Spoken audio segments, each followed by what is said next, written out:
permission to go in, we're going to do that. And then I think it will be on at least till September, October. Great. Did he change the plan for further exhibitions right now?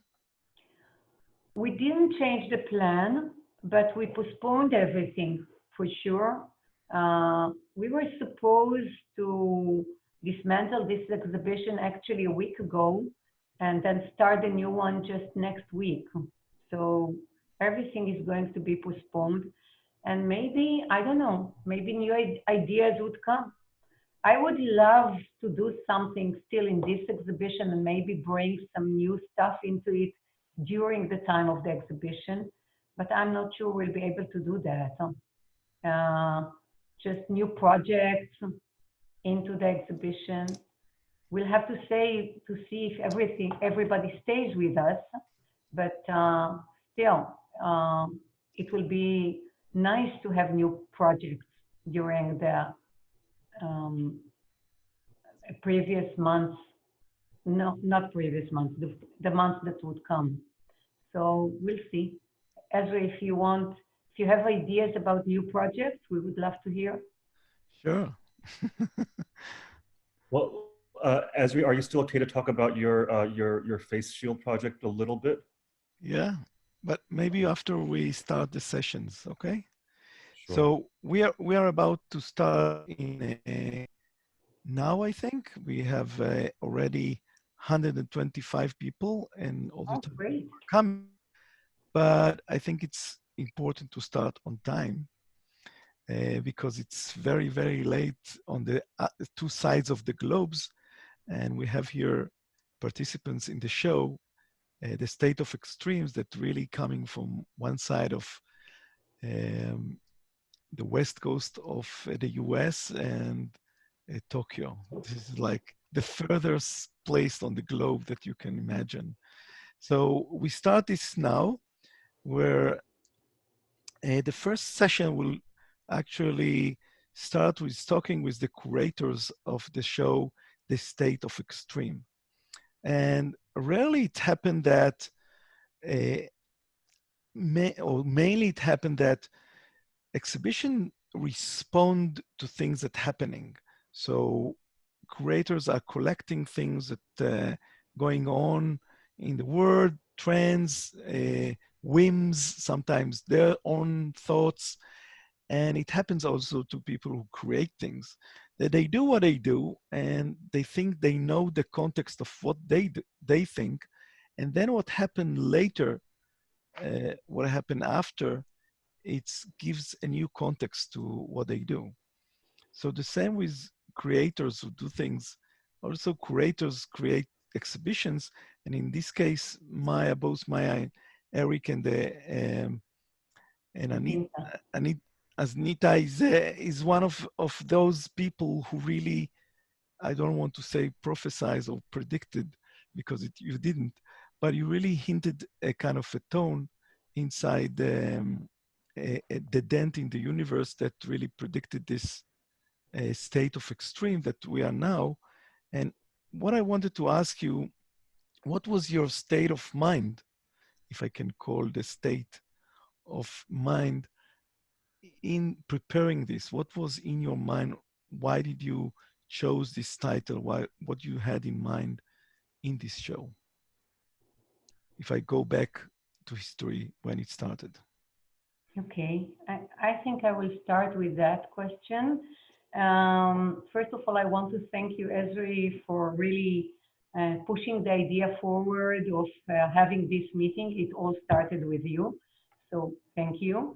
I will have to go back to when we started the idea, thinking about our anniversary, because 2020, as you know, probably is 10 years of the museum. What a year.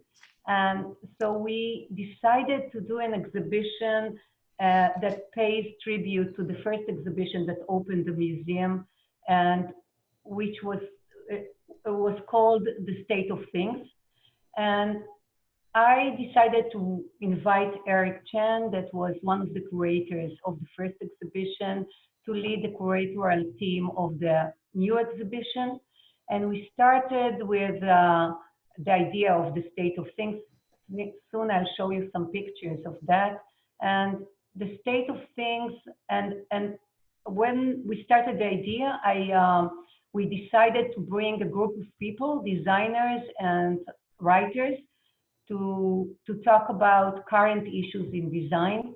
And after, I think, 20 or 30 minutes of that talk, of everybody talking together, I guess, Art stopped us and said, well, you know, guys, what's the word that keeps on coming again and again in your conversation?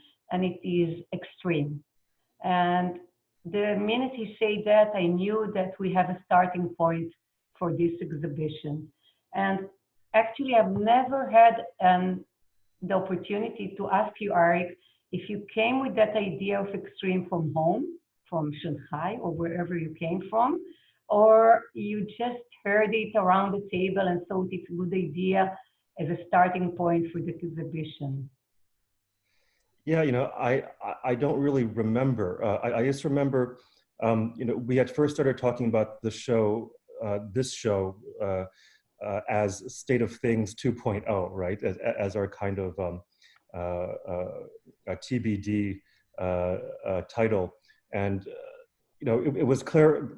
It was clear from the beginning that, you know, the state of things in 2019 was not about the state of things anymore, but the state of something else. And you know, Ezri has been very kind to keep.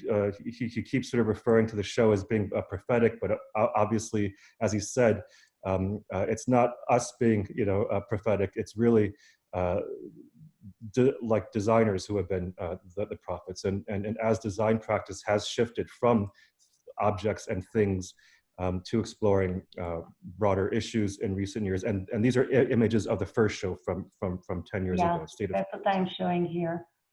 Yeah, you know, it became clear that we were moving from design as being about things to design being about addressing a condition, and that condition, when you looked at the issues that the designers were tackling, whether it be, you know, sort of climate change or inequality or polarization and so on and so forth, what sort of held them together was this sort of, or what the common thread was this notion of extremes, and that made us wonder, you know, what is it that is driving these extremes? What are the mechanisms of extremes, and how and what role does design play in articulating, mediating, and even sometimes exacerbating those extremes? And then so now we're, yeah. Sorry, go ahead. So I wanted to ask you whether reviewing what is going on now, it's definitely something never occurred that it will happen all at once. Some people predicted a pandemic, but never realized how it will really happen. Would you do something else reviewing what is going on now? Would you add things to the show, reviewing it from now? Maya, do you want to take this one, or do you want me? I would love to add things to the show, but you know, I'm not sure that sometimes it's the right time to add things on the spot, because you really need time for reflection. And I'm not sure everything that is done now is really ready to be shown. But yeah, we'll be happy to bring more stuff into the show during the months that the show will be on, if we'll be able to do that, because let's see if shipments will be able to get to Israel. Meanwhile, nothing can be. So we'll bring probably designers that do new stuff here. Yeah, oh, sorry. Like I would actually make the argument for not adding things to the show. I mean, like I think we would all have this sort of instinctive desire to respond immediately to what's going on, but I think it's maybe good to have a little bit of distance. I mean, just before all of this started happening, I started working on another show for Lisbon this fall, which has now been postponed till next year. But that show, well, believe it or not, was going to be on deglobalization. And so we're obviously rethinking that show very, very intensely right now. But for this one, there's something, I mean, just even looking at this image right now, like I think there's something very useful in having it almost being frozen in time. And I'm really looking forward to seeing what people's responses are when they come back to it now. In some ways, I think having that sort of distance between the show and now may actually be more interesting and prompt more interesting responses. A question to Azinta. The word extreme, when I first heard about this show and I wanted to participate, so the first thing about extreme comes to mind is something about fun, extreme sport, you know, like diving, like doing surfing with kites, stuff like this. So I would like to ask Azinta, in your view, how it evolved in your mind, the word extreme, when you started to work on this? It's actually interesting. I never thought about it in terms of fun. Like it's it's quite interesting that you say that. I think the first ideas that we had when we were discussing about the show was always to talk about things that are kind of happening now, and so quite quickly it went to more dramatic, less fun, more serious situations. And I think from the beginning we were really trying to understand the mechanisms of extremes and the different types of extremes. So instead of like talking about scenarios, exact scenarios, to really talk about how extremes evolve and how there are different types of extremes. So it kind of went more abstract quite quickly before moving towards finding concrete examples. But yeah, like I don't know why we don't have extreme sports in there. It might be a bit sad. Yeah, well, I can say I for one have very little familiarity with them. So, although you and are much better. Yeah, the last image you showed is the work of creating a rebreather or breathing apparatus, which was myself as a diver with rebreathers. I know it's not as it's shown in this image. Can you bring back the image of the? Yeah, I'm bringing it back. Can you tell a bit more about this work? Yeah. Because this became the symbol of the poster of the exhibition. So can you tell more about this project? Yeah, well, this project really became our leading image for the exhibition, and I thought how ironic it is that this image that we chose maybe on September or October as the leading image was so foreign and exotic for us when we chose it, and now it's each one of us. We have that image in the entrance to the museum, and every morning when I come in, it's like I'm seeing myself in the mirror. But Amphibio is really a kind of mask that helps you to breathe underwater, and it's not really a coronavirus mask. So it's not, even though it looks like a prophecy, looking at that image now, it's really it's another prophecy. It's for the time that the whole earth will be covered with water, and water will come up, and then this kind of mask will help us breathe underwater.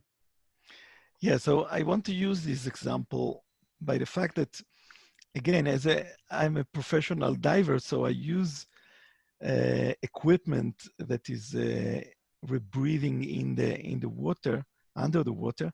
So I look at it, it's more a speculative, very far-reaching image. It's not a solving problem kind of design that, let's say when I went into design school, this was like the thing. A design can solve problems.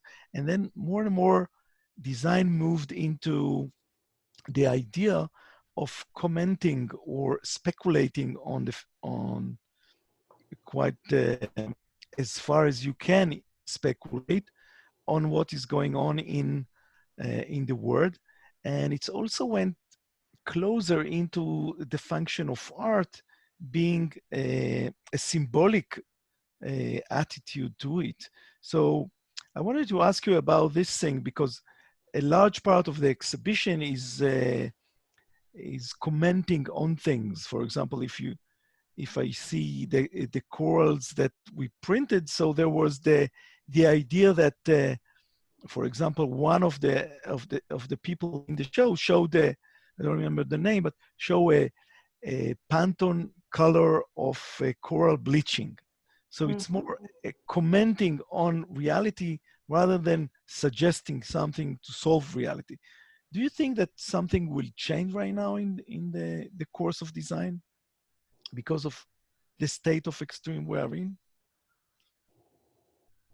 Yeah, I mean, like I mean, I think we've all been really impressed at how how quickly the design world has mobilized, right? With, I mean, as your face shield project is an amazing example to sort of respond in a very sort of quick and real way to the immediate issues. But I think going back to what you sort of brought up earlier, design has definitely expanded as a kind of field of inquiry, right? And on the one hand, it still does have that problem-solving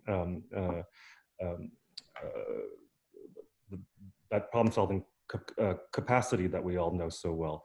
But I think we also have to kind of be able to distinguish the different levels and ways in which design works, right? I mean, for sure, there are things that design can solve, very immediate, concrete problems and so on. But there are also things that it can't. Now, we have to sort of realize, or I think we've come to realize that when it comes to bigger issues, these problems are much too complex to be quote unquote solved, right? So what is design's role in that? We're sort of misleading ourselves and others if we're trying to sort of claim to be able to solve these very naively solve these very complex issues. But what we can do is find ways to kind of navigate them, to imagine alternate situations, alternate possibilities, whether as real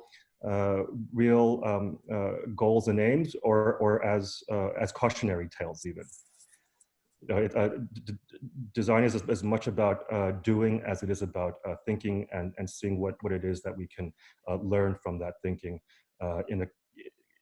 and how that thinking then has softer impacts on action. I mean, like, design is also a sort of soft power, let's say. Yeah. I think that really design comes in all kinds of forms, and problem solving is one form, which is a very important one. And in these times, it's very important, and designers do that very good. But they are very good in speculating and criticizing too. And we can see that in the exhibition, how good they are in that. And in later times, when we go back to reflecting and contemplating, designers will go back to do design art too, and that's another form, and it is appreciated as much as problem solving in my eyes. So, okay, for the last question, and it's asking you because you are going to ask the panelists later on. So I want to know what you think. Is, such a global event tend to change the course of history, change the spirit of time, the zeitgeist. What is your speculation? We are in the midst of it, of course, so it's so difficult to predict anything. But from what you see, do you think how it will influence the world of design? We know that other words are influencing design, whether it's economy, whether it's social distancing or physical distancing. What would you think design is going to change, if at all? I think it's you. It's for you. Yeah, well, that's a very good question. You know, I think I think, you know, what this whole pandemic has shown is how how really complicated things are, and how we need to be able to take to be able to connect the dots on so many levels, right? And that's really what designers are good at. So, like, you know, there are a lot of, I'm sure we've all read the countless, and we're going to talk about speculative design in 1 second, but suddenly everyone is a speculator, right? Like everyone's making predictions about the future. Frankly, you know, it's this somehow, you know, I've been looking at all these prognostications and sort of seeing them through the lens of extremes, right? Because one of the sort of phenomena of extremes that we look at in the show, you know, we look at sort of spiraling feedback loops, cycles of pushback and backlash, but we also look at what we call extremer, which is a more sort of an idea or thing that takes on its own momentum in a very sort of linear way, right? You sort of start off with one premise and you take it to its logical conclusion, which may sort of make sense if you stick to that one very narrowly focused strain of thought, but it's sort of ignoring how complex the world really is, and sort of unexpected factors and so on and so forth. So the answer is, I don't know. I mean, I think we can all talk about how cities are going to be redesigned and social distancing is going to be, you know, the norm, new normals and this and that. But I think those sort of future casting exercises are perhaps more useful in terms of discourse than actually predicting things, because what they do is they present to us possibilities for the future that we then can debate if they are what it is that we want to be. If they are what it is that we want to consider normal in the future. Okay, so yes, Maya. 1 minute. I wanted just to add that I don't know what the future will look like, but I want to believe that maybe one thing will stay with us, and I hope that the ability to slow down and not go back very soon to normal, to just our everyday life. And I wish to think that designers will play a role in that part too, making us slow down and maybe a little bit even looking back into and learning things from the past, not only progressing all the time. So that's my part of it. Shall we move to the next part? Just to do more with less, maybe. Yeah. Or to do more sometimes by doing less, even. Yes. I think what I learned from what you're saying and from the exhibition itself is that the only thing that you can do is to listen, and to listen first to yourself and listen to what is around you and pick up from that. And in the pages of history, the fact that the exhibition, The State of Extreme, was closed for 3 months during a pandemic, it will stay as a historical moment in the world of design. So thank you very much for this part. And now you take the lead and lead the next part of the panel, please. Yeah. Thank you, Esri. Let's move to the second part of our panel. We have with us Johnny Miller, a photographer, a journalist based in Cape Town, South Africa, even though you're not there now. He has received worldwide acclaim on his project Unequal Scenes, and this project is presented in our exhibition. I'll share it with you.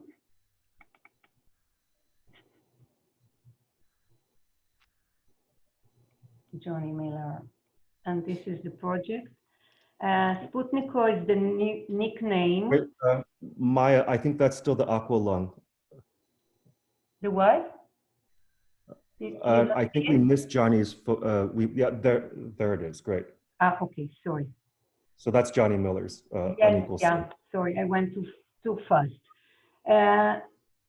Sputniko is the nickname of designer and artist Hiromi Marisa Ozaki. She has recently presented her works in exhibitions in the Cooper Hewitt and the Triennale of Milano. In the exhibition, she presents Crowbot Jenny, anticipating a future when technology helps us to go beyond human communication. Do you have a video of that we can show later on, Hiromi? Sure. It's on YouTube if you want to play it. I don't know what's the best way to play it, but yeah. Okay. And then Liam Young, a director and speculative architect who operates in the spaces between design, fiction, and futures.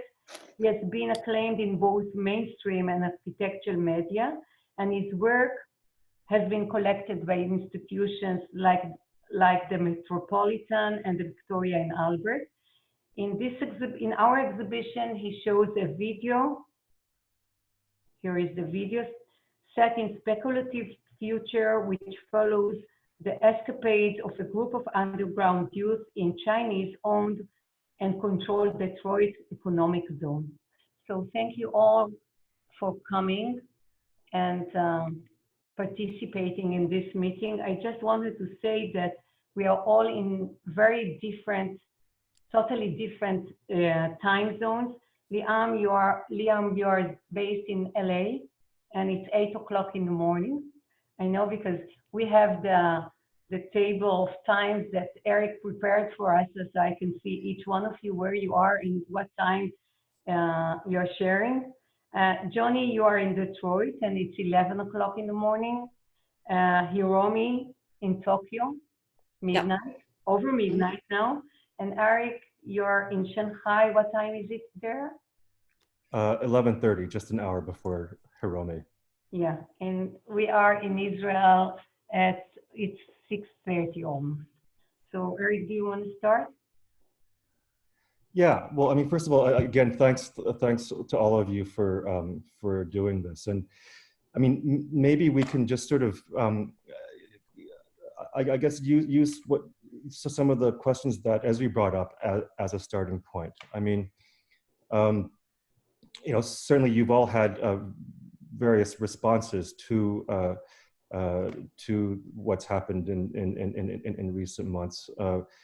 I mean, Liam, for you especially, I mean, it would be good to get your thoughts. You know, your work, the camouflage. Sorry, it's a little late right now, as Maya's pointed out. Your camouflage video, you know, looks at a future in which you know, cities are under constant surveillance. I think your video takes place in a future Detroit special economic zone owned by China, in which roving autonomous vehicles sort of keep watch over everything, and it follows the kind of antics of a group of rebellious youths as they try to sort of evade the lidar of the autonomous vehicles. I mean, how you've certainly seen how surveillance has been deployed now as a public health imperative, and it would be interesting to see your thoughts on where you see that going. Yeah, I mean, the dominant narratives within media art and speculative design around surveillance has very much been of cautionary tales. You know, the Berlin kind of transmediale crowd. There's panel after panel about the evils of Facebook and Google, and the way that data and AI has been deployed, really, you know, to monetize personal information. And I think what we see with the sort of willingness of people to download the NHS app in the UK, for instance, is that we're a new relationship to surveillance and tracking is starting to emerge, where we start to understand some of that infrastructure as necessary and vital. And at the moment, we don't have sufficient language to actually really explore what that means in either a positive or at least a kind of a utilitarian or necessary way. So I think that a lot of the assumptions that come with futures speculation, science fiction, you know, the dominant dystopian narratives of you know, surveillance states, Big Brother exaggerations or extrapolations of 1984 coming true, all of that I think shifts now as we let in a whole lot of very radical tracking measures, and a lot of those measures are going to stick around long after the virus has. You know, these things tend to get grandfathered in a certain way, and we kind of forget that they're there, or we forget that how they started. And I think we need to be very wary of that. But I think the key thing that needs to happen is a shift in our perspective about what technology is used for, and our dominant attitudes to resisting the intrusion of technology in our lives needs to become, as Ben Braden describes, more nuanced. Yeah. Well, I mean, like you or Hiromi, I mean, speaking about, I mean, whether with regard to your own work or this sort of area, this very broadly defined, fuzzily defined area now of speculative design in general. I mean, I'm wondering what your thoughts are about the notion of working in a speculative vein in the context of extremes. I mean, like, do you think of what you're doing as sort of pushing scenarios to their, you know, logical conclusions or extremes, and for you, what role does that play, you know, in the broader discussion? Either Liam or Hiromi. Yeah, maybe I could. So Eric, when you said everyone's speculating at this moment, I really agree with that, and I feel like the time span of speculation has really shrunk. Maybe 10 years ago, speculative design was maybe more about 10 years ahead or 20 years ahead even. But now that things are changing in such extreme speed or extreme ways, it's like right now we need to speculate.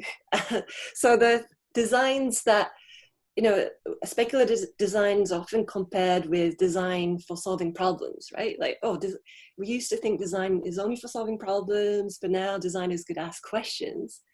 Well, now it feels like everyone needs to be asking questions on the spot, especially now.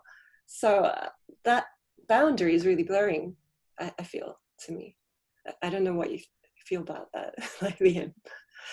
Yeah, I mean, in a way, I don't know. There's people that practice the dark speculative arts in various different ways. And for me, I don't know. I never. I mean, people describe my work, I guess, as speculative architecture, but it's much more about diagnosing and exploring a condition of the present moment than it always has been, and kind of the practice of speculation for us is really just identifying something that's already here and just turning up the volume on it, you know, or exaggerating or extrapolating. Yeah. So, I mean, we made the work, specifically the layer of the work that we added for the exhibition here.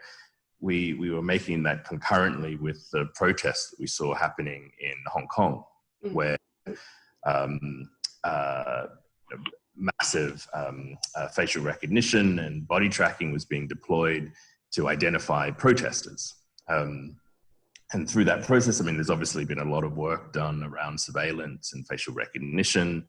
What we were interested in doing was looking at body detection and body tracking, and working with a choreographer here in LA, Jacob Jonas, to develop a series of movements and body movements that would disguise the form and silhouette of the body to those algorithms.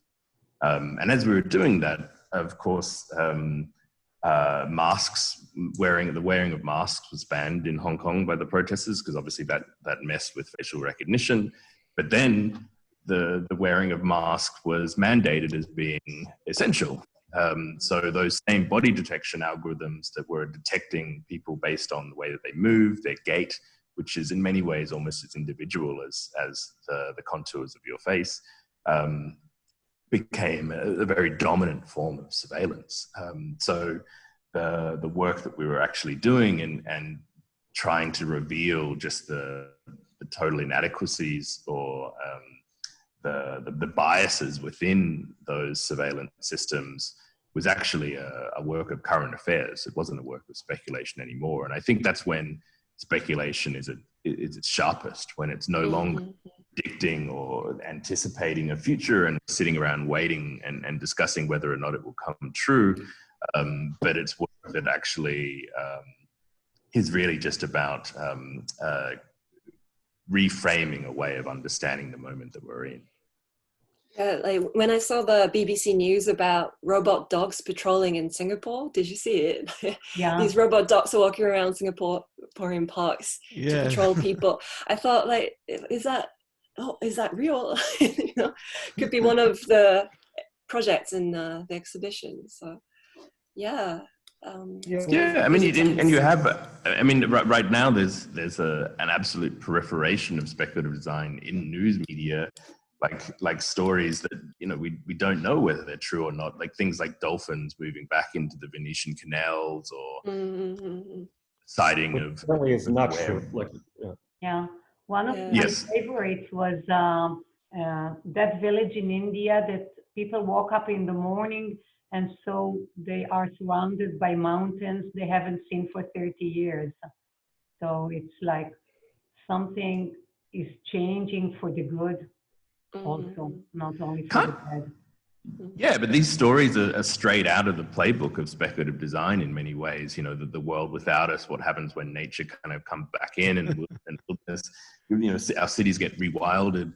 And you know, what's interesting is that the way that stories like this, true or not, have totally proliferated and live out their lives in our social media feeds.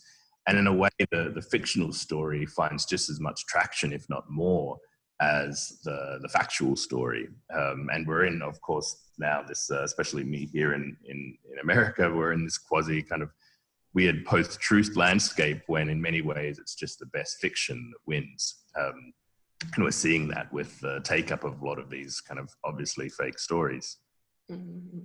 Well, let me ask you both, and then we want to sort of get to Johnny, of course, and also I should say we really hope that those who are watching can send in questions to the chat.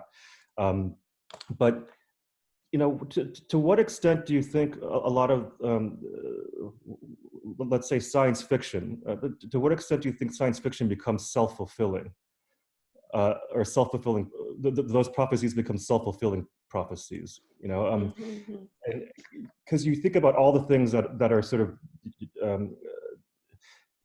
in some ways, you know, people always ask about the future, right? And in some ways the future is just grappling with the future as imagined by the past, with you know, with us dealing with the real world implications in the present. Right, you know, all the sort of things that we've been talking about, that people talk about now, Internet of Things, you know, surveillance, AI, machine learning, et cetera, automation. These are all automated autonomous vehicles. These were all imagined 50, 100 years ago, if not sooner. And it seems like all we're doing now is trying to catch up as quickly as we can to what was speculated about in the past. Without necessarily understanding the real world, the full ramifications. I mean, what in your mind is that dynamic between actually looking at the future and inadvertently creating it? Right. I've got a few slides that maybe I could share with you briefly. Can I? Do you see the? Yeah. Do you see the slides? right now? Yeah. Okay, sure. Well, I don't know if I could talk about it in a general perspective, but I'm showing Crowbot Jenny, and since I'm showing Crowbot Jenny in States of Extremes, I'll talk about this work and the kind of things happening in around me right now. So this is a machine that allows you to speak with crows in the nature. So I worked together with crow specialists who had a massive collection of different crow calls, like, oh, I'm hungry, or I'm in danger, please help. So by using the robot to make these different crow calls, you could communicate with crows around you in the environment. So I was really interested in making these devices or interfaces to interact with non-human species. And the funny thing that's emerging now, that's a video. Do you hear the video sound when I play it? Is it silent? Ah, it's silent. Okay, you can see the video on YouTube. But did you see this news? Did you? So there's an aquarium in Japan. Because it's closed for such a long time, people are not visiting the aquarium. So the eels have forgotten what humans look like. So aquarium has arranged Zoom calls with eels so that eels can remember interaction with eels. So they started this Zoom chat with the eels from May 3rd. So you could have a communication with eels. So it's becoming a reality after the coronavirus. And then there's another thing. Oh, yeah, I don't know if some of you know this, you could invite farm animals to your Zoom conference. So maybe we should have done that today. Yeah. So there's a startup in California that allows you to invite sheep, llama, cows to a Zoom call to, lighten up the mood. So that just to see all these things happening right now in real is like seeing science fiction becoming reality to me. It's really interesting times. And yeah, I've got more slides, but I'll pass it on to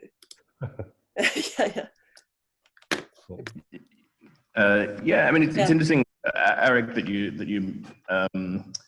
you said science fiction inadvertently setting in motion the present. I don't think there's anything inadvertent about it, actually. Like the inadvertent thing that science fiction does somehow is prediction. What Warren Ellis, the comic author, says that prediction is just a side effect of science fiction, and it's never about like penning a story or making a film and they got it right.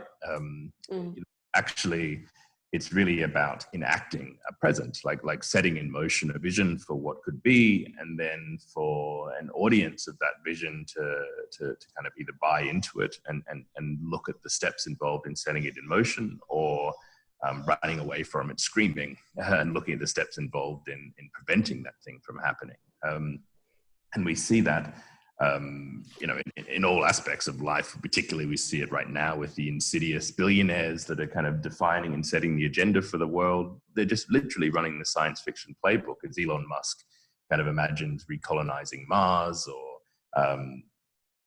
projects visions of the Hyperloop. They're all dreams of a future where in the case of the Hyperloop, we imagined that our future would be about infinite connection at speed, or in the case of Mars, that we would kind of colonize and dominate our solar system.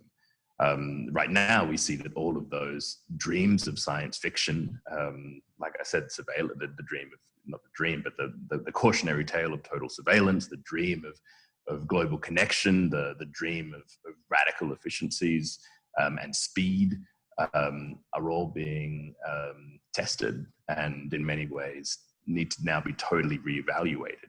So what I'm looking forward to is what I call vi-fi, or this new genre of virus fiction, which is going to start to emerge, which is going to see a whole raft of new kinds of science fiction, which is going to talk about a new set of values. We're not going to be valuing speed or global connection, but we might value a new form of stillness or slowness. We might look at as I was saying, like new relationships that we might have to AI that isn't about some machine taking over Terminator style, but is some altruistic machine of loving grace watching over us, keeping us safe and tracking our virus vectors. I think that there's really interesting stories that might start to be told around, you know, sustainable futures, for instance, and new forms of care. And this virus fiction, I think, will look very different to the form of science fiction that's come before it. And then I would also like to add one thing to that, is that I feel like people tend to dream first and then make things reality after dreaming. And I feel like we need more women dreaming or more minorities dreaming. And that's another thing that I'm really interested in at the moment. So we're so short of time, so I don't think I could talk about all the projects, but yeah, well, I mean, that's a really good prompt for us to move over to Johnny and come firmly back to the present, because, you know, Johnny, we have these incredible photos from his Unequal Scenes series that very jarring images of how inequality is literally inscribed into our urban landscapes. And Johnny, like with so many other things, you know, we've seen questions about inequality come into sharper and sharper relief during this pandemic, and it would be great to sort of get your perspective on what you've been seeing. Yeah, thanks. I've really enjoyed the conversation so far, Liam and Hiromi. I'm glad, Eric, that you brought up that we're going to bring it back to the present now, because you know, I live in Cape Town, South Africa, but I'm stuck here in Detroit, funny enough, with my grandmother. This is my grandmother's house, and I'm been here for 8 weeks on lockdown, and technically I'm banned, as all US citizens are, from South Africa. There's a travel ban and no airplanes are flying anyway. So it's a very weird time to be alive, as all of you know, obviously. But there's a narrative that's going on in the States that is not future oriented, or if it's future oriented, it's oriented to a future that looks like the past, which is actually really strange. And a lot of my work deals with what the present can teach us about the future. And if the direction of the future is to go to the past, I feel like we're missing that lesson. And so that's kind of maybe a complicated way of saying that, just hearkening back towards getting to a utopic society that came before, this idea of getting back to work as quickly as possible, and the false dichotomy between the trade-offs of public health versus the economy that I'm seeing play out all around the world, but especially in America, I think really, really need to be challenged, because of the fact of how many people have been excluded from the decisions on what sort of society we get to say that we want to create that's upon us right now. It's not speculative in any sense. It's, as my photos show, like the reality, not just in the global South, although a lot of my work focuses on the global South, but here in the States. Detroit is a really interesting city. There's huge open areas in Detroit because the city is literally too big for the amount of people that live here. The population peaked here about 1940, 1950, and ever since it's shrunk. So the city population is about half what it used to be in 1950. So you're seeing, or I'm seeing here in Detroit, the potential future examples of what the world may look like, as Liam said, with more stillness, perhaps, with less commuting, with less necessary sort of buildings and train stations and office blocks that were once needed, which aren't anymore, and how this sort of dystopic landscape that exists here could be reimagined for the future cities that are going to experience that. So yeah, maybe I'll leave it there. Yeah, but I mean, you know, but as someone who's been sort of documenting inequality for, you know, so evocatively for so long, I mean, how do you have any sense that this crisis may? I mean, we always, whenever a crisis happens, we all talk about it as being a wake up call, right? And we also hope that it will be a wake up call. I mean, and every time it's different somehow. But I'm wondering from your point of view, does this time seem different? Has the inequality, become so extreme that something's got to snap? Well, the optimistic personality that I have leads me to say yes. This is the moment that's going to wake people up. It doesn't seem to be playing out that way. It seems that a lot of people, when faced with catastrophe, grasp at the iron rod that is past lived experience. And so the problems that came with history are sort of shelved temporarily by people's need to have stability.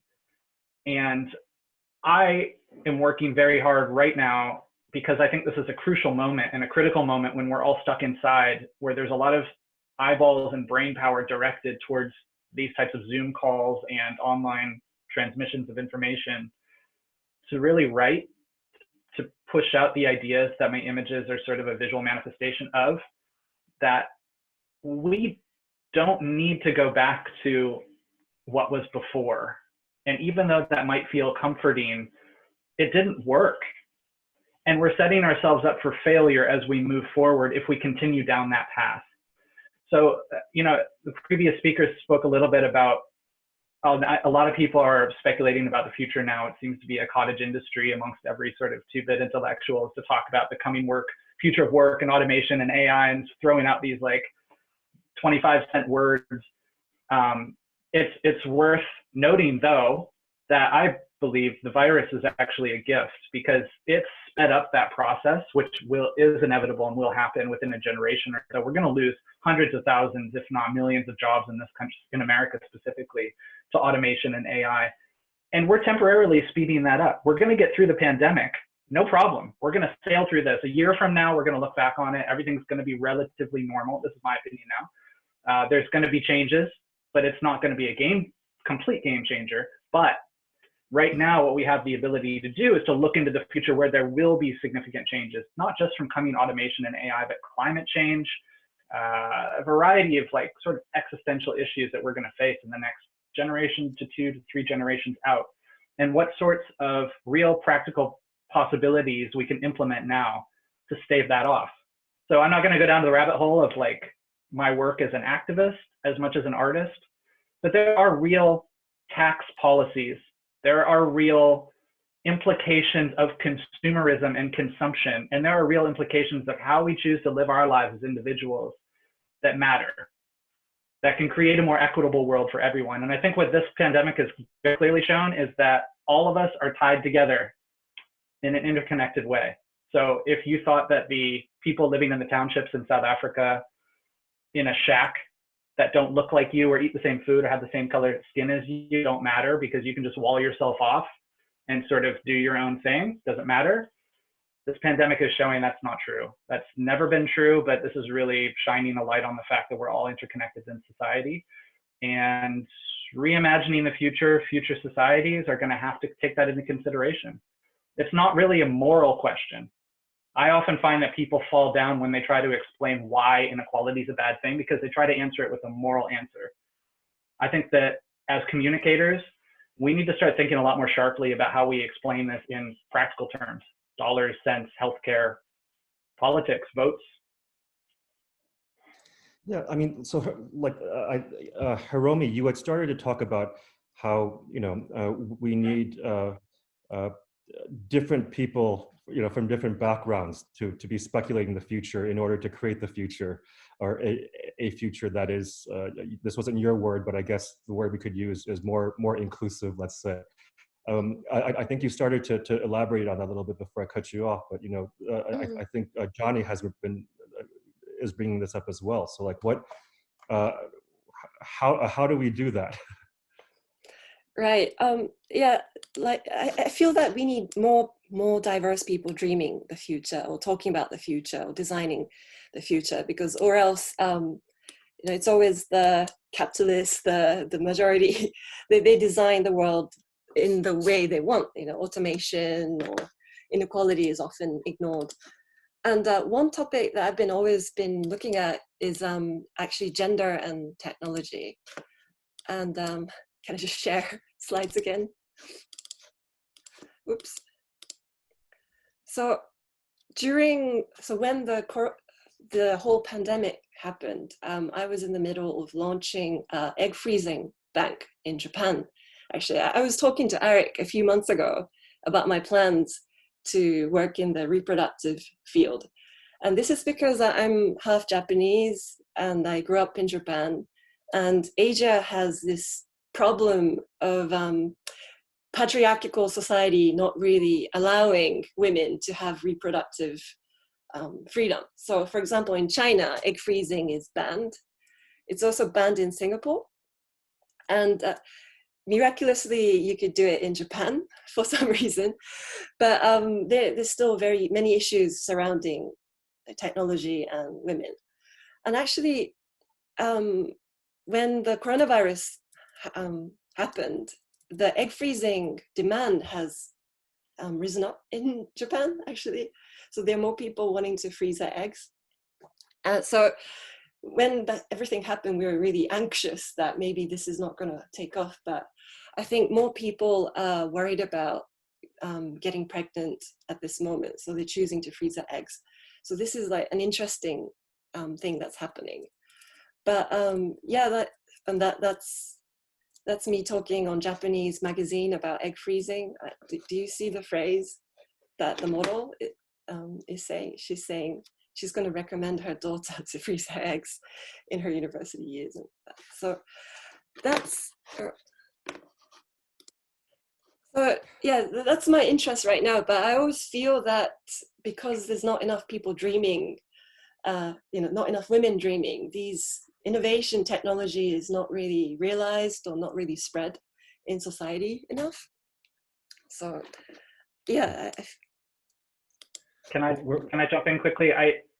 Eric, I feel like the question isn't how can we make design more diverse? It's why. It kind of comes back to the question that I posed about why we need to communicate why inequality is a bad thing. Why is diversity a good thing? Like, we need to talk to people that look and sound like me and explain that, because it's not sinking in. And I think that that's manifested, right? You can't directly ask someone, do you think diversity is a bad thing? And they'll say yes. People are very wary of that. There's a lot of social conditioning around the words. But if you look at like how the outcomes of our political system look right now, how our cities look, and that's manifested in my photos, how everything basically is designed to deliver that. I mean, there's a great book out. I can't remember the name right now. Maybe someone will remind me of it, but it's basically written by a woman who talks about all the products that are designed for men, because the standard of a model is a man, specifically like a European man's body. So for example, PPE, a lot of PPE that gets shipped out for small women nurses doesn't fit correctly, and that has real world health implications. So there's a true sort of baked-in patriarchy at work. There's a true baked-in hegemony of the global north at work that I'm very sensitive to, living in Southern Africa. And I think the change is not providing more opportunities for people of color and women and different genders to participate. That's obviously necessary, but I know that we have a lot of those already. It's really about convincing people in power to open up not only their minds, but real practical possibilities of how someone can participate and why that's a good thing. Why selfishly is that a good thing, right? Maybe Hiromi or Liam has a better answer than that than I do. I mean, I have answers, but I want to open up the discussion, right? Because otherwise, the wealth in South Africa, the wealth in America is concentrated in a group. The way that our tax structure is created makes it very difficult to transfer that wealth away. Everyone is familiar with Thomas Piketty's work. Capital in the 21st Century knows that capital grows much faster than inflation. Wealth grows very quickly compared to income. So even if you were to boost income, you still wouldn't get over the fact that there's a lot of wealthy people at the top that are going to stay wealthy. So we really do need to engage with them. It's not going to be just a bottom-up sort of revolution. There's an interesting comment in the chat saying those in power don't usually give it up, especially white men, which I found it. So I think it's a balance. Like I do agree about working with the people in power, but then, like for example, in Japan, it took Japanese government almost 40 years to approve the pill. So it was 1999 that they approved the contraceptive pill in Japan. But when Viagra came out, Japanese government approved it in 6 months. Like 40 years for pill and 6 months for the Viagra. Like that's that much difference you get in Japan. And I'm approaching the politicians in Japan, mostly male, but I'm also trying to work with women to feel that they can change things, or they can be empowered, they can start companies, they can start giving messages. So I think it's difficult, but it's both. Well, the rest of that comment is that it's not just about asking white men to cede power, but empowering women and people of color. I think that's what POC stands for, to exercise their power. Now, unfortunately, we're out of time, but I just wanted at least to get one question. Yeah, because we had a couple questions, one about hygiene and one about fake news. Maybe Liam, you're maybe you've been thinking about hygiene in the context of your new VIFIC genre. I mean, what do you see our obsession with hygiene sort of evolving in all sorts of interesting and fascinating ways? I mean, yes, I think it has to. I mean, to be honest, I haven't really kind of fully processed what corona futures might mean in this context. I mean, generally the narrative that we've been exploring around hygiene is that our attitude towards the natural, what we think of as the natural, needs to change, and that like so much of our cities and spaces are designed to exclude the intrusion of nature, and that like mud and rain and moisture can only be let into our urban spaces in very controlled ways, and the narratives that we've been exploring in our fictions have been about kind of rewilding cities and what it means to coexist with non-human species in really interesting and meaningful ways. I think in a sustainable future, in a future that acknowledges the impending climate crisis, definitely our attitudes towards hygiene needs to change. I think it's interesting to explore what those sort of multi-species futures might mean in the context of the virus, when one narrative around its creation is the consumption of a multi-species diet. I think yes is the short answer. Long answer is I don't know how yet, and what that looks like. I mean, the current project we're working on is a piece called Planet City, which is it seems it was provocative to start with. Now it seems quite bizarre, but it's a single city for the entire population of the Earth, which just seems like a decidedly bad idea right now to put 8 billion people in one place. Doesn't seem particularly resilient or robust. But we're trying to think about the ways that, like thinking around mobility, for instance, as one thing that's trying to prevent the spread of conditions like this, where, again, typically in these future cities, you imagine you're able to move from one side of the planet to the other, or one side of the city to the other in a moment of seconds. Whereas we're talking about the idea that like what does it mean for mobility to actually be about celebrating slowness, like I mentioned earlier, as a way of dealing with that, but also the city is wet and it's moist and it's humid and it's monsoonal, and that you embrace the types of seasonal and natural conditions that we do our best to exclude. So I think hygiene, it's a more complicated question than kind of cleaning surfaces to the point where they no longer carry bacteria, but it's about trying to come to terms with a new proximity to that, and an awareness of our position in the world, and our relationship to nature that exists across multiple scales, from the global all the way down to the viral and the bacterial. I think that's something that needs to shift in the dominant narrative.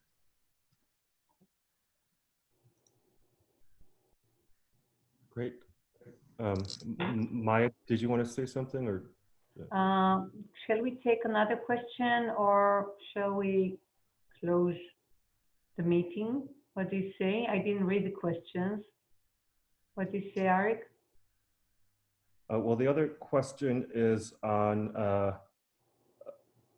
fake news. What is true and what is fake news, and whether it makes a real difference once it's been seen? That's okay. I mean, that's a whole other, yeah, a whole other conference. That's for our next meeting.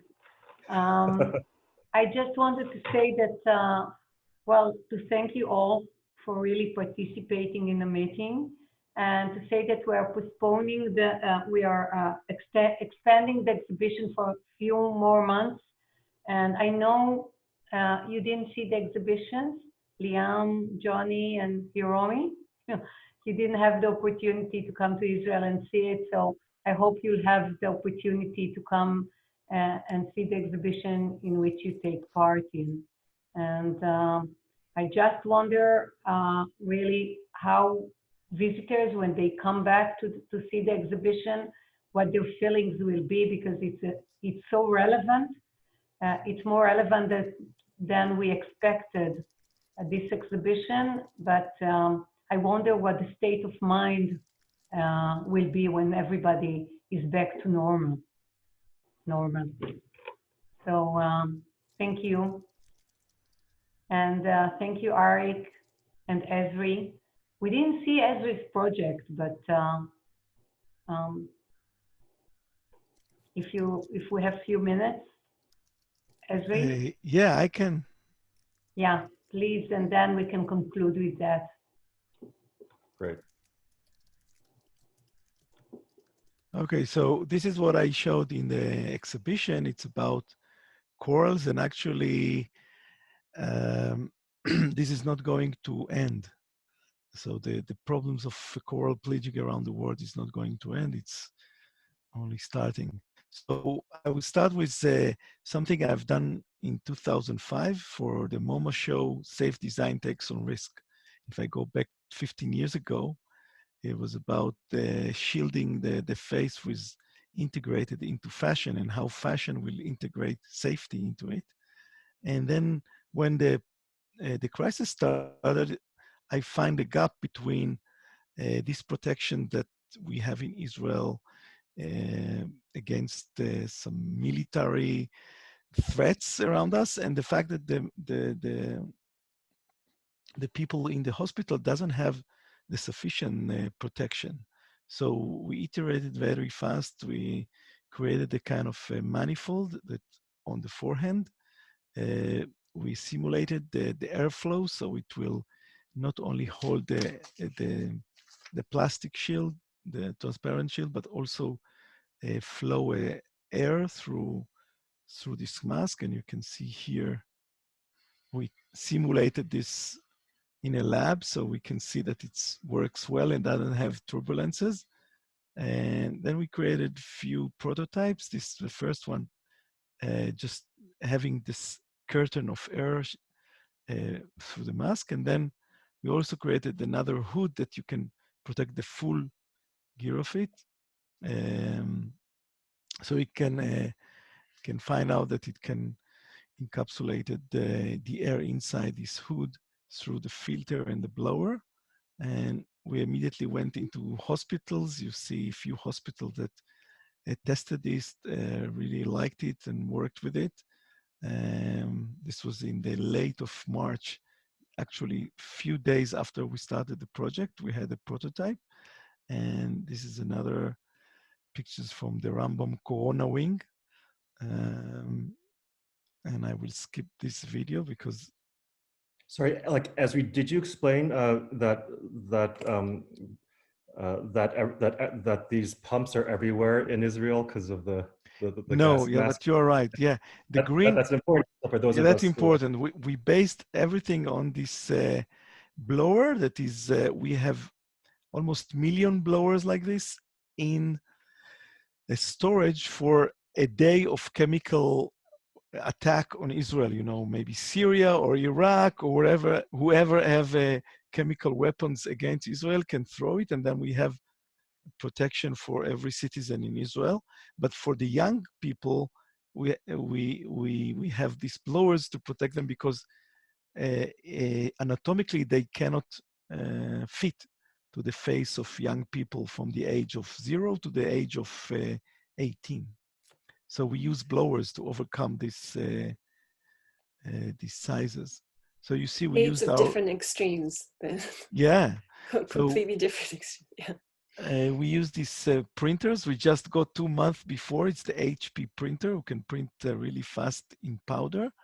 And we went into a few of the last Arabs villages who hold people who can do things, because everything went to manufacture in China. So this is also showing a very realistic of the future of industry, the same of Johnny was saying.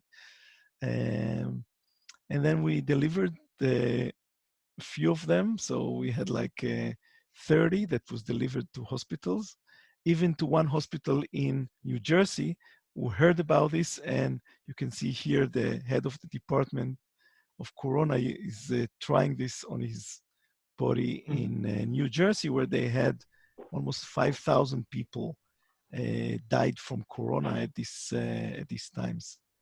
Also dentists, you know, Corona wings are like a park to the dentist. Dentists work 8 hours, 10 hours, and they create their own aerosol. So we created also things for dentists. So that's it, in short. Wow. Amazing. Thank you. Yeah. So we can say goodbye. Thank you, everybody. It was very, very interesting. It was great having you, and hope to see you in Israel. Yeah. And wonder what Eric is going to do with the next exhibition on globalization. And I know. Anyway, thanks everyone. Thank you, Ezri, Maya, Azinta, Johnny, Liam. Thanks, everyone. Bye. Thank you. Bye. Bye. Bye-bye. Bye. Thank you.